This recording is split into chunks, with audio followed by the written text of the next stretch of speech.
নয়াগ্রামের মতো প্রত্যন্ত এলাকায় ক্রীড়া ও সাংস্কৃতিক বিকাশের লক্ষ্যে বিশেষ উদ্যোগ নিল স্বেচ্ছাসেবী সংগঠন কাজলা জনকল্যাণ সমিতি। খড়িকামাথানি মার্কেট কমপ্লেক্সে সংগঠনের পক্ষ থেকে আয়োজন করা হলো দুদিনের ক্রীড়া ও সাংস্কৃতিক অনুষ্ঠানে বিভিন্ন ধরনের খেলা যেমন আয়োজন করা হয় তেমনি সাংস্কৃতিক অনুষ্ঠান পরিবেশিত হয়। পাশাপাশি নয়াগ্রামে বাল্যবিবাহ প্রতিরোধে সচেতনতা বৃদ্ধির লক্ষ্যে সচেতনতা শিবির করা হয়। বুধবার শেষ দিনের কর্মসূচিতে উপস্থিত ছিলেন ঝাড়গ্রাম জেলা পরিষদের স্বাস্থ্য কর্মাধ্যক্ষ সঞ্চিতা ঘোষ, পঞ্চায়েত সমিতির সভাপতি রূপা বেরা, কাজলা জনকল্যাণ সমিতির পক্ষ থেকে অনির্বাণ চক্রবর্তী, সম্পাদক স্বপন পান্ডা প্রমুখ।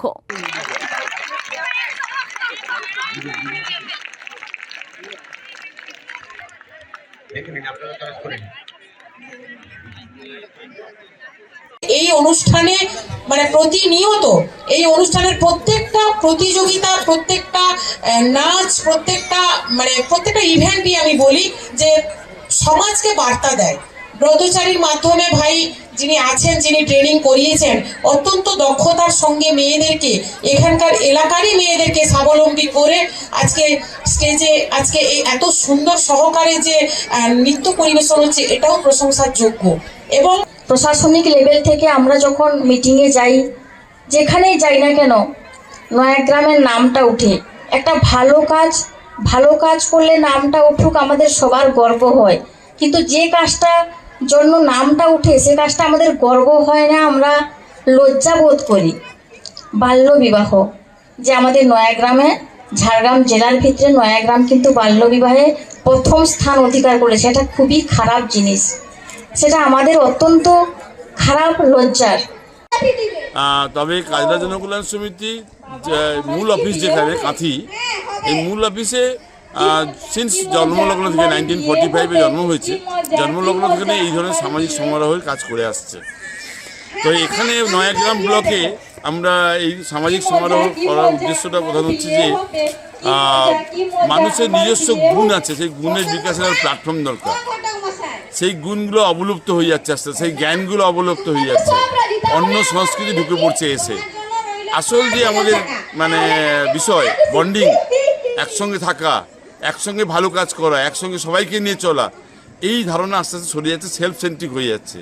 তো সেই জন্যে কাজলা জনকল্যাণ সমিতি খেলাধুলো, দেশীয় খেলাধুলো এবং দেশীয় যে নানা ধরনের যে রোগবালাই আছে তাকে প্রতিরোধ করা থেকে আরম্ভ করে নানা ধরনের অ্যালকোহলিক প্রবলেম আছে সেটাকে প্রতিরোধ করা, প্রকৃতিকে ভালো রাখার জন্যে যে কাজকর্মগুলো করে আসছে নয়াগ্রামে, তাদের যারা সাফল্য পেয়েছে তাদেরকে স্বীকৃতি দেওয়া।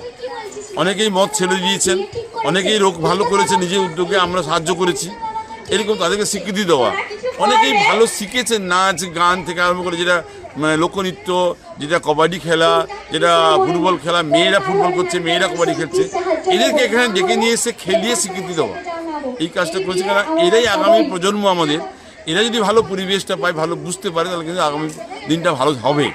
এই কারণে এবং তার সঙ্গে সঙ্গে আমরা সামাজিক সমারোহ জন্যে আমরা প্রশাসনকেও ডেকেছি। প্রশাসন দেখুক, তাদের বক্তব্য তুলে ধরুক, তারাও অন্তত অভিজ্ঞতা লাভ করুক যে আমরা কি করছি।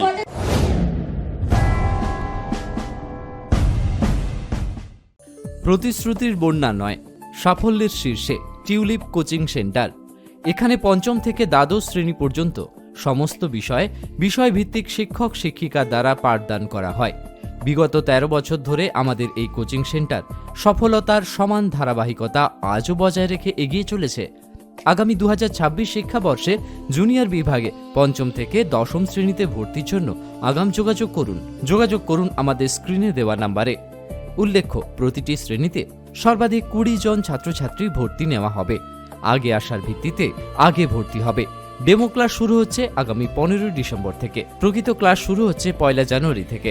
যোগাযোগ করুন টিউলিপ কোচিং সেন্টার, কেশিয়ারি, পশ্চিম মেদিনীপুর।